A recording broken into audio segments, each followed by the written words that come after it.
Hormuz में जहाज पर हमला, इंजन रूम क्षतिग्रस्त, चालक दल एक सदस्य हताहत हो गया है। पश्चिम एशिया में फिर से तनाव बढ़ा है। नमस्कार, मैं हूं आपके साथ आयुषी गुप्ता।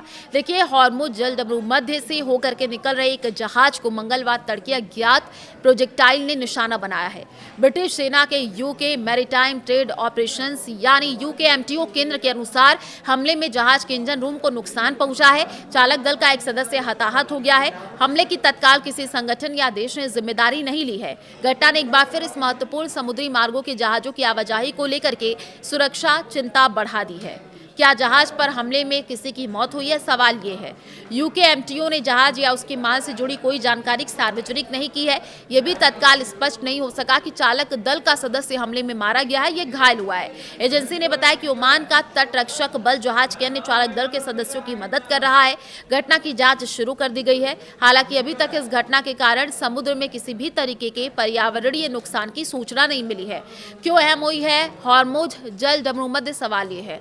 हॉर्मुज जलदमरू मध्य दुनिया के सबसे महत्वपूर्ण समुद्री व्यापार मार्गों में से एक है।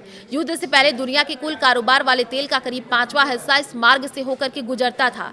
ऐसे में इस रास्ते पर जहाजों की आवाजाही बाधित होने से वैश्विक ऊर्जा आपूर्ति और तेल बाजार पर असर पड़ने की आशंका रहती है। ईरान ने 28 फरवरी को इस्राइल और अमेरिका के हमलों के बाद इस जलदमरू मध्य को प्रभावी रूप से बंद कर दिया था।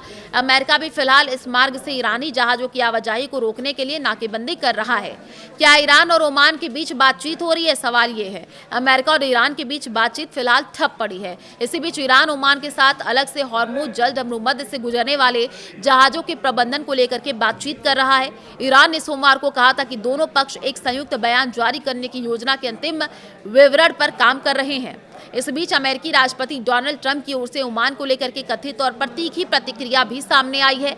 रिपोर्ट के अनुसार ट्रंप ने फॉक्स न्यूज के पत्रकार ट्रे यंगिस से फोन पर बातचीत के दौरान कथित तौर पर यह चेतावनी दी है, यदि ओमान रास्ते में बाधा बनता है तो अमेरिका उस पर हमला कर सकता है। चालक दल का सदस्य आया चपेट में। जी हां, यूकेएमटीओ ने कंपनी के सुरक्षा कार्यालय की रिपोर्ट का हवाला देते हुए कहा है कि ओमान के तट पर हॉर्मुज जलदमरू मध्य से गुजरने की कोशिश कर रहे एक जहाज के इंजन कक्ष को हमले से नुकसान पहुंचा है। घटना से जहाज के चालक दल का एक सदस्य हमले की चपेट में आया है, लेकिन उसे घायल होने या मरने की खबर नहीं है। जहाज या उसके माल के बारे में कोई जानकारी नहीं है। ओमान तटरक्षक बल सहायता कर रहा है। तो 28 फरवरी से बंद है जलमार्ग। इजराइल और अमेरिका द्वारा ईरान पर 28 फरवरी से हमला करने के बाद ईरान ने इस जलमार्ग को प्रभावी रूप से बंद कर दिया है। यह अति महत्वपूर्ण जलमार्ग है जहां से दुनिया के व्यापारी तेल आपूर्ति का लगभग 5वां हिस्सा गुजरता है। अमेरिका ने वर्तमान में इस मार्ग से होकर के गुजरने वाले सभी ईरानी जहाजों पर भी रोक लगा रखी है। उसने ईरानी बंदरगाहों पर सैन्य नाकाबंदी की है। इसी को लेकर के दोनों देशों के बीच तनाव है। ओमान पर भी नाराज हुए हैं ट्रंप। अमेरिका और ईरान ओमान के साथ अलग से बातचीत कर रहा है। सोमवार को ओमान ने कहा कि वो एक संयुक्त बयान के विवरण को अंतिम रूप दे रहा है।